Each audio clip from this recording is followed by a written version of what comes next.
औरंगाबाद केंद्र. ध्वनिचित्र.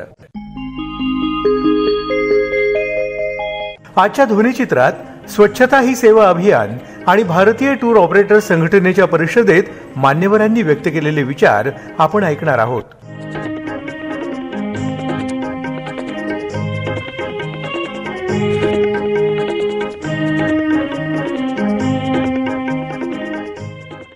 एक ऑक्टोबरला सर्वत्र स्वच्छता ही सेवा अभियान राबवण्यात आलं. छत्रपती संभाजीनगर इथं बुद्धलेणी परिसरात स्वच्छता मोहीम राबवण्यात आली. विविध संघटनांचे कार्यकर्ते, महाविद्यालयीन शिक्षक तसंच विद्यार्थी, राष्ट्रीय सेवा योजना NSS, राष्ट्रीय छात्र सेना NCCचे स्वयंसेवक उत्स्फूर्तपणे मोठ्या संख्येनं या उपक्रमात सहभागी झाले. केंद्रीय अर्थ राज्यमंत्री डॉक्टर भागवत कराड यांच्या उपस्थितीत या अभियानाचा समारोप झाला. कराड यांनी या शब्दात उपस्थितांना मार्गदर्शन केलं. ते म्हणाले, आपल्या देशाचे यशस्वी प्रधानमंत्री माननीय नरेंद्र मोदी साहेब यांनी 2014 साली ज्या वेळेस प्रधानमंत्री म्हणून चार्ज घेतला त्यावेळेस पार्लमेंटमध्ये जाताना पार्लमेंटच्या पायरीचं दर्शन घेतलं आणि त्यांनी सांगितलं की मला ह्या सर्व भारतातील जनतेने मला प्रधानमंत्री म्हणून जरी निवडून दिलं असलं तरी मी एक देशाचा प्रधान सेवक म्हणून काम करेल. प्रधान सेवक. आणि आपण पाहिलं असेल मागच्या 9.5 वर्षामध्ये देशाची छबी आणि देशाचं तकदीर म्हणजे नशीब सुद्धा प्रधानमंत्री मोदी साहेबांनी बदलून टाकलं. प्रत्येक क्षेत्रामध्ये उल्लेखनीय काम होतंय आणि स्वच्छ भारत अभियान अंतर्गत आपला परिसर स्वच्छ ठेवा. स्वच्छता किती महत्वाची आहे हे आपल्या सर्वांना माहित आहे. आजारी पडण्याचं एकमेव कारण तर असेल तर अस्वच्छता. म्हणून आपला परिसर स्वच्छता ठेवण्याची गरज आहे. म्हणजे असे बरेच उपक्रम प्रधानमंत्री मोदी साहेबांच्या नेतृत्वात झालेत आणि आजचा जो उपक्रम आहे अत्यंत महत्वाचा आहे. आपल्या वेगवेगळ्या संस्था आमचे PIBचे देशमुख यांच्या नेतृत्वामध्ये सगळ्या एकत्र आल्या. त्यांनी एकत्र आणलं, हा परिसर स्वच्छ केला. सगळ्या ठिकाणी बस स्टँड असेल, रेल्वे स्टेशन असेल, छावणीचं हॉस्पिटल असेल, महानगरपालिका असेल, एक सर्व भारत देशामध्ये एक वातावरण बनलंय की आज गांधी जयंती निमित्त स्वच्छता अभियान सर्व ठिकाणी केलंय आणि नक्कीच हे अभियान आपल्यासाठी, आपल्या समाजासाठी आणि सर्वांच्या आरोग्यासाठी महत्वाचं आहे. आपल्याला माहित आहे काय, माहित असेलच, जल जीवन मिशन प्रधानमंत्री मोदी साहेबांनी सुरू केलं. अजूनही ग्रामीण भागामध्ये विहिरीतून किंवा आडातून पाणी आणून ते पाणी स्वच्छ न करता पित होते.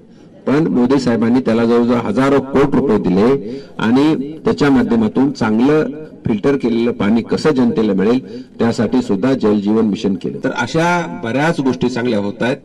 चांगला भारत समृद्ध राष्ट्र होतोय, भारत विकसित राष्ट्र म्हणून पुढे येतोय. व त्यामध्ये तुमची आमची जबाबदारी काय? तुम्ही ज्या ठिकाणी असाल त्या ठिकाणी प्रामाणिकपणे काम करून त्या विभागाला न्याय द्या, हीच जबाबदारी आहे. समजा कोणी शिक्षक असेल तर शिक्षकांनी शिक्षकाचं चांगलं काम करावं. कोणी डॉक्टर असेल तर डॉक्टरांनी पेशंट चांगले तपासून त्याला चांगला न्याय द्यावा. समजा स्वच्छता निरीक्षकांनी स्वच्छता ठेवावी. म्हणून आपलं कर्तबगारी, आपलं काम मन लावून करून त्या ठिकाणी प्रावीण्य कसं मिळेल ते करावं. एकंदरीत आज स्वच्छता मोहीमचा कार्यक्रम आहे. संपूर्ण शहरामध्ये अत्यंत चांगल्या तऱ्हेने कार्यक्रम होतोय. स्वच्छता मोहिमेअंतर्गत आपला परिसर, घर, आपला परिसर, आपली संस्था, आपला एरिया स्वच्छ राहण्यासाठी प्रयत्न करावा. भारतीय टूर ऑपरेटर संघटनेची परिषद गेल्या आठवड्यात छत्रपती संभाजीनगर इथं पार पडली. पर्यटन विभागाच्या प्रधान सचिव राधिका रस्तोगी यांनी या परिषदेचं प्रास्ताविक केलं. त्या म्हणाल्या, Maharashtra has a lot of experiences for every kind of tourist. It is an industrialized state and the commercial capital of India is in Mumbai. So a lot of business activities and accordingly MICE tourism does take place. But beyond that, for the adventure seekers, for those who want to spend time on the beaches, for those who want to explore the mountains, in relaxation, wellness, and for those who want to do any other kind of experience, Maharashtra has a great and very rich bouquet of experiences. But you may ask me, why is it that Maharashtra is not such a big player as Kerala and other states when it comes to tourism? Traditionally, culturally, Maharashtrians are, in that sense, I would say, a very modest lot. We downplay many of our virtues. We don't beat our own trumpet. And maybe that has, in that sense, kept many of the treasures of Maharashtra from the eyes of the tourism sector and tourists in general.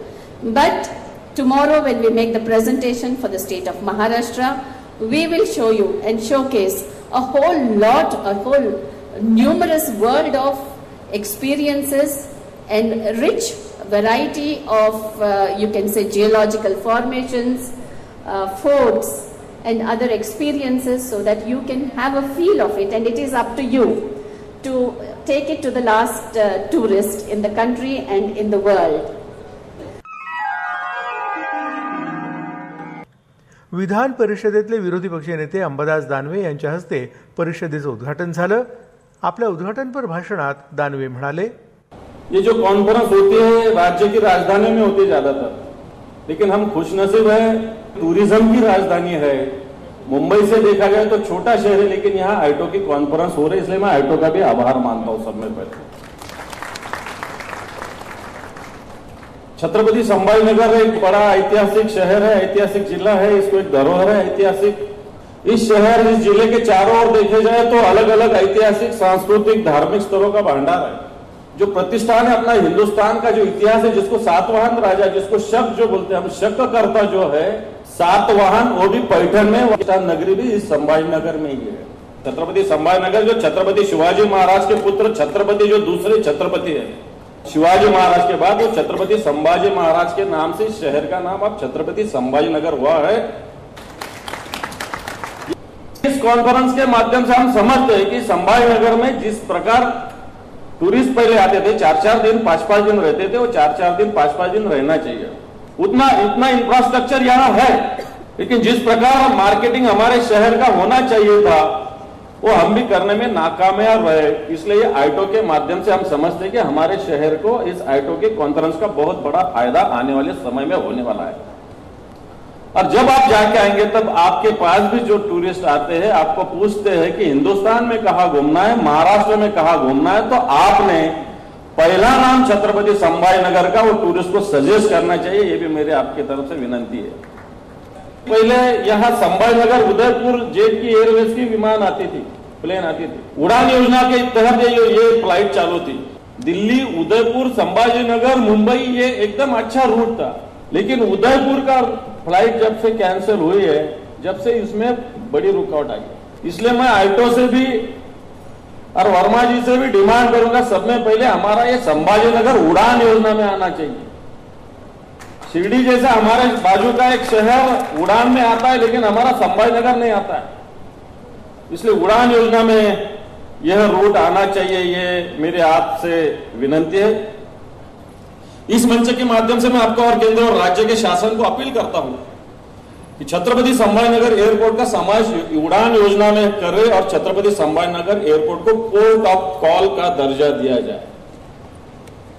बुद्धि circuit जो है, Ujjain Mahakal corridor, Kashi Vishwanath corridor की तरह यहां भी Grishneshwar Ellora corridor विकसित करना, यह भी मैं आपके सामने यहां मांग रखता हूं. गजल की शुरुआत किसने की है? छत्रपति संभाजीनगर के सिराज औरंगाबादी ने पहली गजल लिखी है, मालूम है आपको? जिनका नाम सिराज औरंगाबादी थे, उन्होंने उर्दू गजल लिखी थी और इस संभाजीनगर के वो है. एलोरा फेस्टिवल हर साल यहाँ होना चाहिए, जो होता था पीछे बंद हुआ था.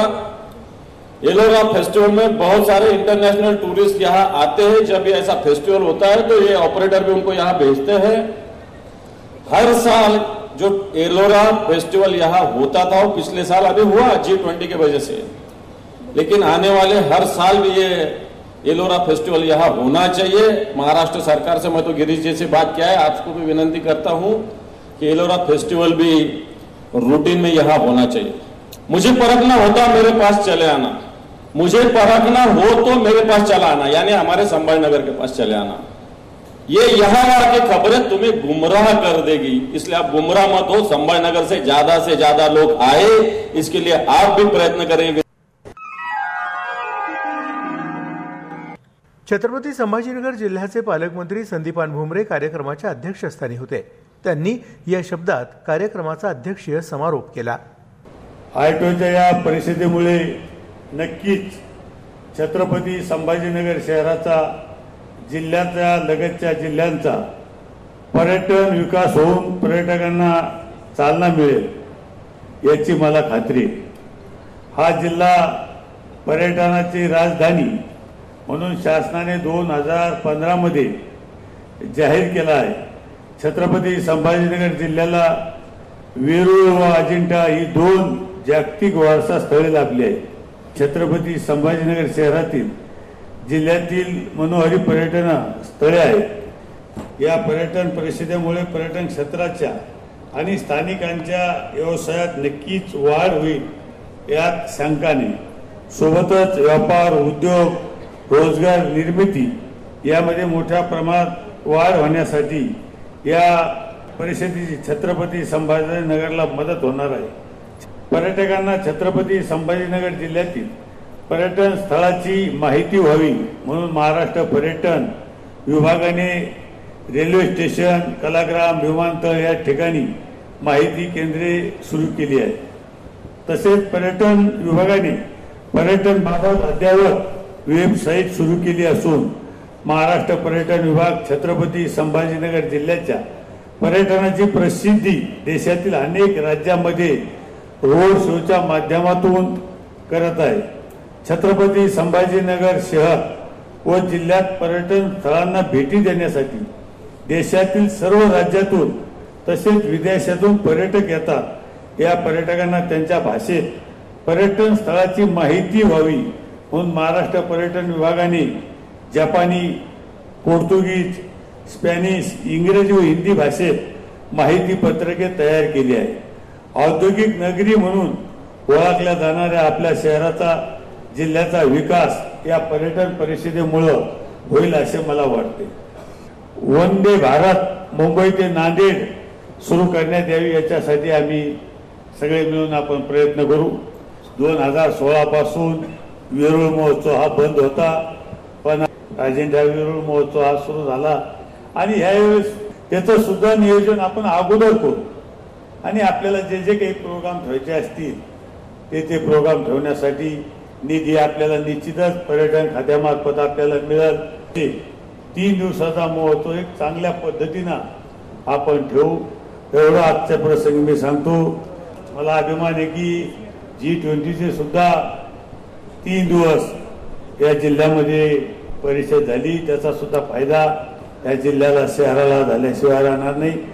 ही पर्यटन परिषद परत घेता यावी यासाठी आयोजने त्यांच्या कॅलेंडरमध्ये छत्रपती संभाजीनगरचे नाव आताच नमूद करून ठेवावे अशी मी सूचना, विनंती करतो. ध्वनिचित्राचा हा कार्यक्रम आकाशवाणी औरंगाबाद केंद्राच्या प्रादेशिक वृत्त विभागाने सादर केला. सादरकर्ते जीवन भावसार, निर्मिती सहाय्य समीर पाठक.